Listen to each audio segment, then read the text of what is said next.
In the Nimisha Priya case, an Indian nurse sentenced to death in Yemen indicates that she may be executed on July 16th. కేరళకి చెందిన నిమిషా ప్రియ అనే నర్స్ని ఈ నెల 16న యెమెన్లో ఉరి తీయబోతున్నారు. అసలు ఈవిడ చేసిన క్రైమ్ ఏంటి, ఎందుకు ఉరి తీస్తున్నారు, ఈ వీడియోలో మనం తెలుసుకుందాం. Welcome to the modern teachers simplified by Praneeth. Nimisha Priya కేరళలోని పాలక్కడ్లో పుట్టారు. ఫార్మల్ ఎడ్యుకేషన్ లేకపోయినా ఒక లోకల్ చెక్ సహాయంతో నర్సింగ్ కోర్స్ కంప్లీట్ చేశారు. మిడిల్ ఈస్ట్ కంట్రీస్లో ఇండియన్ నర్సెస్కి డిమాండ్ ఎక్కువ అండ్ డబ్బులు బాగా సంపాదించుకోవచ్చు అనే ఒకే ఒక కారణంతో కేరళ నుంచి చాలామంది ఈ కంట్రీస్కి వెళ్తూ ఉంటారు. అందరిలాగే నిమిషా ప్రియ కూడా 2008లో ఫ్యామిలీని పోషించుకోవడానికి యెమెన్ వెళ్ళారు. అక్కడ ఒక గవర్నమెంట్ హాస్పిటల్లో నర్స్గా జాయిన్ అయ్యారు. కానీ 2014లో ఆవిడ తీసుకున్న ఒక డిసిషన్ ఆవిడ లైఫ్నే మార్చేసింది. నర్స్ ఉద్యోగానికి రిజైన్ చేసి తానే సొంతంగా క్లినిక్ పెట్టాలని అనుకున్నారు. కానీ యెమెనీ లా ప్రకారం ఒక అవుట్ సైడర్ డైరెక్ట్గా బిజినెస్ పెట్టడానికి లేదు. అందుకు తలాల్ అబ్దో మహదీ అనే ఒక టెక్స్టైల్ షాప్ ఓనర్ని పార్ట్నర్గా పెట్టుకున్నారు.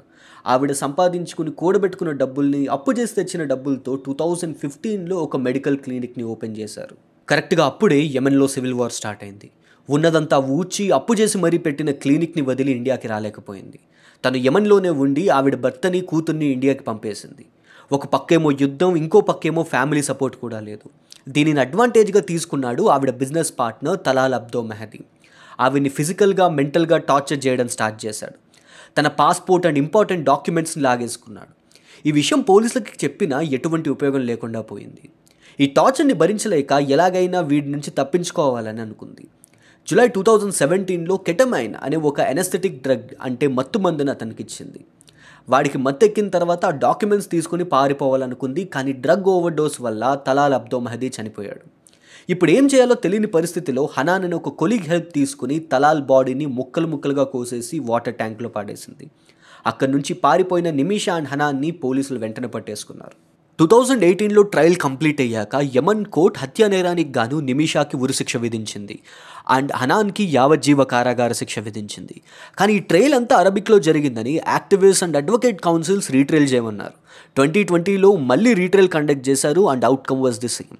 2023లో Yemen supreme judicial council Nimisha family file చేసిన అపీల్ని కొట్టేసింది and president Rashad Alimi death సెంటెన్స్కి అప్రూవల్ ఇచ్చాడు. మరి గవర్నమెంట్ ఆఫ్ ఇండియా ఏం చేయలేదా అని మీకు డౌట్ రావచ్చు.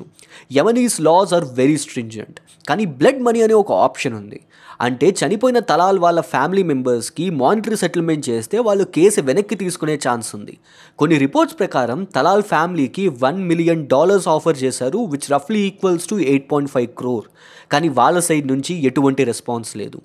నిమిషా ప్రియ కేసులో నెగోషియేటర్గా ఉన్న Samuel Jerome Bhaskaran public prosecutor jail అథారిటీస్కి ఎగ్జిక్యూషన్ లెటర్ ఇచ్చినట్టు కన్ఫర్మ్ చేశారు. ఇప్పుడు గవర్నమెంట్ ఆఫ్ ఇండియా ఎంత తొందరగా వీలైతే అంత తొందరగా యెమెన్ గవర్నమెంట్తో ఒక ప్రాపర్ డిప్లొమాటిక్ అరేంజ్మెంట్ ద్వారా ఈ కేసు నుంచి నిమిషాని విడిపించాలి.